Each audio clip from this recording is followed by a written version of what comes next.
Yo, what's going on? This your folks who know the most, Big J Boss, checking back in with you one more again. It's been a minute. I'm back. We back doing this. We finna run this up. Look at me. I need everybody to help me get to this 1K, man. Push the like button, push the subscribe button. I want y'all to share this video. I want y'all to get in the comments, tell me what y'all think. But I gotta do this video if I ain't do nothing else. I know I've been taking a break for a minute, but I gotta put this out there, right? First off, I want to say today is August the 4th, 2022. R.I.P FBG-Duck, aka Carson Weekly, man. So with that being said, I just want to give a reflection, right? And sort of kind of like we'll say eulogy without it being a eulogy. So we just call it more of a reflection. Okay, so back in 2012, I had just came home from prison the same time, 10 years ago. And when I came home,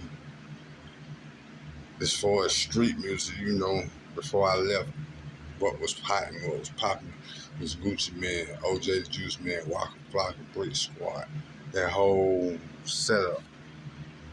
By the time I come home, they says this new gang, little young nigga, man, named Chief Keef. I call him Chief Sosa. And he had this hit called I Don't Like. So when I came home, the I Don't Like was everywhere. It was on videos, it was on the radio. You had Kanye West do a remix with Jadakiss and some more people. And everybody, including me, was tuned in. I was tuned in because it was a brand new culture. The young cat from Chicago rocking. So of course, I go to pull him up on YouTube, and I kept noticing that every time I put him up on YouTube, I pull that I Don't Like video, and that would refer me to some of his past videos, the Ain't That You, I Don't Know Them, yada, yada, yada. And the more I kept watching these videos, the more that it was leading me to what they call now the ops. It was pointing me toward R.I.P. Lil JoJo Brick Squad. The JoJo and the Brick Squad fashion of GDs is what will come up first. After JoJo, you type in one of Chief's social video, and you had these two cats named Lil J, Double O, and FBG-Duck, and they had a song called Critical. Chief Keef this. And I heard the song, I'm like, okay, that shit was rocking. Then it go on from that to hearing FBG-Duck, FBG Young, Dutch and Cash, Billionaire Black. I became acquainted with all those fellas just off of listening to Chief Keef. And at the time, I was hearing about FBG-Duck, but everybody know at that moment, King Lil J was the favorite out of the FBG. He was the front man. You had to Hang With Me, you had the Hang With Me remix, you had the Competition, you had the Oh So Arrogant. The Oh So Arrogant, boom, But in the midst of listening to J, I came acquainted with FBG. They went by numbers. Number one, number double O, number one, number two, number three, number four. And FBG-Duck stood out because out of all of them, he was that rapper, like the rapper. Like, nigga could actually rap. And throughout those years, I took a liking. And when he came out with that Right Now, by the time he came out with that Right Now, I'm a follower of FBG, the movement. I'm on that shit now. And that's when I figured out, I was like, these little folks now. So it was a go, and ever since then, I was tuned in. And throughout FBG-Duck career, you can also see that Duck was a real street nigga. He was a real gangster. He was real gangster, you know. And you can kind of like point out the times through his music when he was broke. You could tell when he was going through it. You could tell when he wasn't giving up.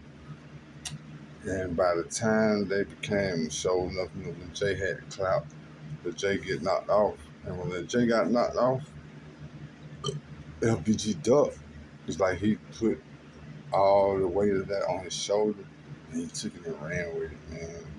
And every song he made, you know, him and Billy made a few mixtapes, but every song he made, he was constantly getting better and better and better. And I'm like, yeah, this dude, he a problem. He a problem with the music. You know what I'm saying? You go back to R.I.P Zach TV, you go back to Zach TV when he interviewed Tuberville, because by the time that video came out, we tuned in. So we're talking like 2015, very tuned in. I knew all that time the Duck been a gangster. I'm like, man, that's real gangster. Real gangster. And as the internet unfolded, as DJ Academics came out with the War in Chirac, as Zach TV started progressing, more and more we learned that Duck was that nigga, LBG-Duck. He was the front runner. That's when he started coming to me, in my eyes, the front runner of FBG, the Flyboy gang. So it was up there. Ever since then, like, to me, that time Duck was always the lead by example, and that the people called him the leader. He never claimed, I am the leader of FBG, he never claimed that title. But what he did was he did it by action. Duck was a real one, man. And when I heard the news 2 years ago today, first thing I did was click on my phone, and it was footage that they had off of Oak Street, downtown Chicago, a duck squirming on the ground. And I'm like, man, maybe that's a video shoot. That shit can't be real. I remember. But as I proceeded with the day, and as it got later on in the day, you kept seeing FBG-Duck shot and killed. That's when I know, like, oh, this shit's real. It took the, I want to say R.I.P FBG Cash, because Cash did what a lot of folks think was going to happen, and treat the FBG baton back up once Duck got killed. Duck was a real one, man. Duck music matched his persona. I'm going to just say that. And to this day, I'm going to say right now, and I'm proclaiming, right now, hardest thing out of Chicago besides King Von was FBG-Duck. One was better than the other. I won't say, I won't get into that, depending on what side you're on and depending on how you look at music. But one thing I can say, one of the most authentic niggas that come up out of Chicago, FBG-Duck, R.I.P Carson Weekly.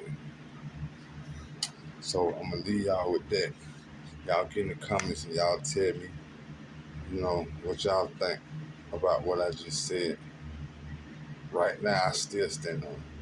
To me, you know, you got your Young Packers, you got your JoJo, you got your L.A. Capone, so forth and so on. You got a lot of good people that lost their life that was talented in music come from Chicago, but Duck was a whole nother nature, if you ask me.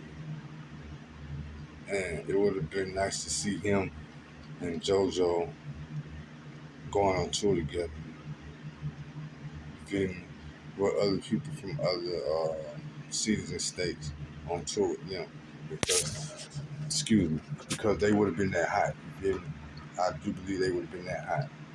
So once again, I want to say R.I.P FBG-Duck, man. Duck showed us what a real street nigga from Chicago is all about. The ups, the downs, the side, and the other side. He showed us what it looked like when a street nigga was broke. He showed us what it looked like when a street nigga from Chicago got money.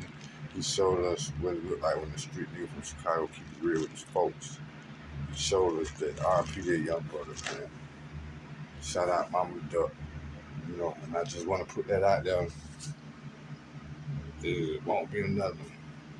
All you Chicago cats, man, the ones that's in it right now, y'all put that music out, man, and change it around, man. Make money off this shit. Get up out of there. I'm gone.